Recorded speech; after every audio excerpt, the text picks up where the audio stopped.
welcome to this special episode of the Informing Choices Minipod, produced in collaboration with One Day in 2050.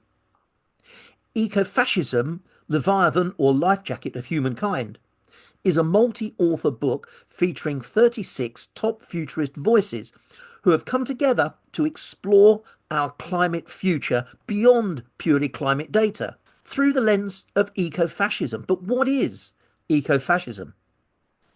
Ecofascism is a political ideology that merges elements of environmentalism with authoritarianism or fascism. It often involves a belief that environmental problems are caused by overpopulation, immigration, industrialization, and that these issues can be addressed through restrictive policies and even violence against marginalized groups.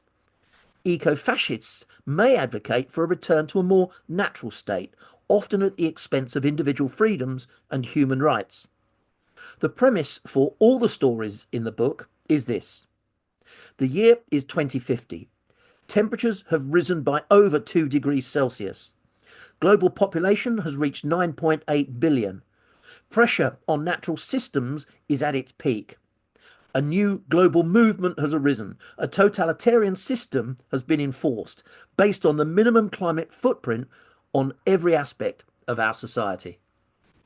In today's episode of the podcast, we welcome futures researcher, entrepreneur and consultant Raquel Valenca to the podcast to talk about her chapter in the book. Raquel, welcome to the podcast.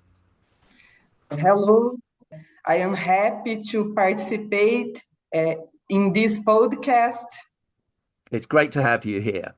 So, in your chapter, The Absolute Kingdom of the Sun conditions life for the whole of society, and you've picked out 5 relevant trends in that context. Talk us briefly through your chapter, through those trends, and tell us a little bit about the story that you're telling. In my chapter, I explore a future where society has adapted to the natural rhythms of the sun. I describe how by 2050, workplaces, theaters, hotels, and even hospitals operate according to the sunlight available. This shift allows business and people to live in more sustainable and health-conscious way. The story I am telling is about how sunlight can reshape the way we work, play, and take care of ourselves. The idea of operating across life, society, and business based on sunlight makes perfect sense because obviously there's lower energy usage. And yet in the winter, at more northern and southern areas of the world, the amount of daylight during those winter periods is much shorter. About this topic, one example would be companies offering flexible working hours based on sunlight. Employees could choose their work schedules depending on the amount of daylight available, which helps them make better use of natural light. Another example, theaters could schedule performances earlier during the summer, allowing people to attend shows while there is still natural light, improving the experience and reducing energy consumption. I really like the link between the social side of that, allowing people to choose how they work, and the role that enterprise will play in helping reduce reliance on energy. Tell us more. Yes, I have different trends in my book. For example, hospitals could benefit by improving patient care and reducing energy costs. For example, hospitals that design their spaces to maximize natural light could help patients recover more quickly, as natural light helps regulate the body's biological clock or circadian rhythms. Scheduling complex procedures during the hours of peak natural light could help staff feel more alert, leading to better outcomes for patients. This approach would also reduce the use of artificial lighting, lower energy costs. That's really interesting, and you're right. Of course, you go into a hospital, and most of it seems to happen in the bowels of the hospital where there's no natural light. I consider this idea important for hospitals, professionals, and patients. And one of the things that starts me thinking is that in the future, maybe we'll see different approaches to construction of all sorts of buildings. Make sure that we have the services that the building needs clearly built in the middle of the building, and the spaces that need to be occupied by people all on the outside. It kind of makes perfect sense, doesn't it?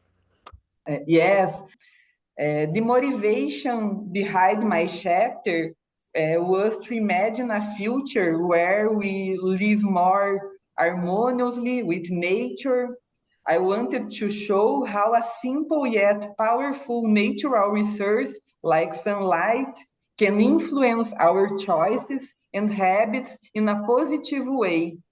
By highlighting trends, I am to inspire others to consider how adapting to natural cycles can improve both individual well-being and the sustainability of our planet.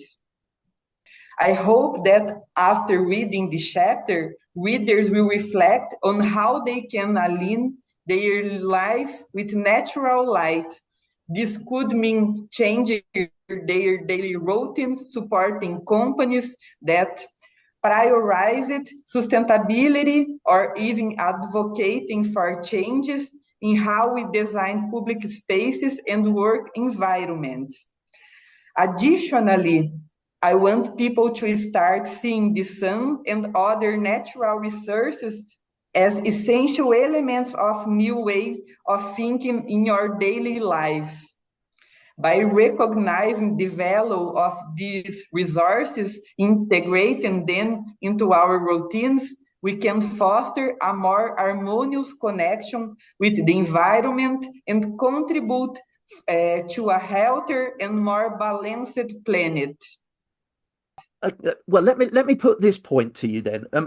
When I hear your motivation and what you want readers to do, having read your chapter, I'm really struck by how you've put people at the heart of what you've written, and that seems to connect a very social or societal focus, but it also then builds in enterprise.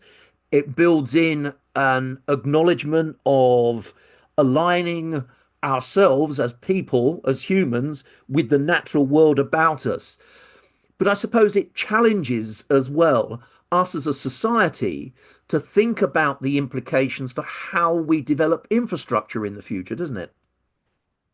Yes, I think that our generation needs to discuss this topic with quality and induce new generation to advance in this topic deeply, because simple questions of our reality, like sun, for example, are important to improve benefits to sustainability.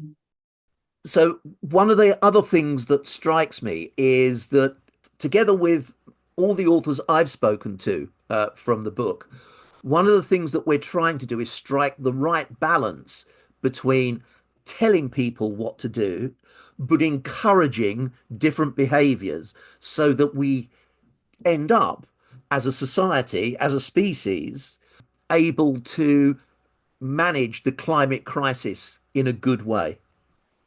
I consider that perspective as the book are important to disseminate a new culture with sci-fi and new languages to think about new realities because traditional languages are insufficiently today to new approaches, new idea, and innovation in our culture.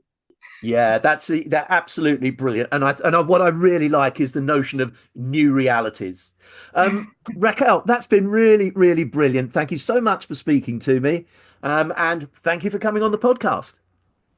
I am happy to participate with you, and I hope new ideas for the public about this topic. And so do I. Raquel, thank you so much for your time. And thank you everyone for listening. Don't forget to like and subscribe so you don't miss the other episodes in this series of podcasts on ecofascism. And of course, all the other episodes on the Informing Choices mini pod. Do let your friends and colleagues know about the podcast, and there'll be another episode very soon.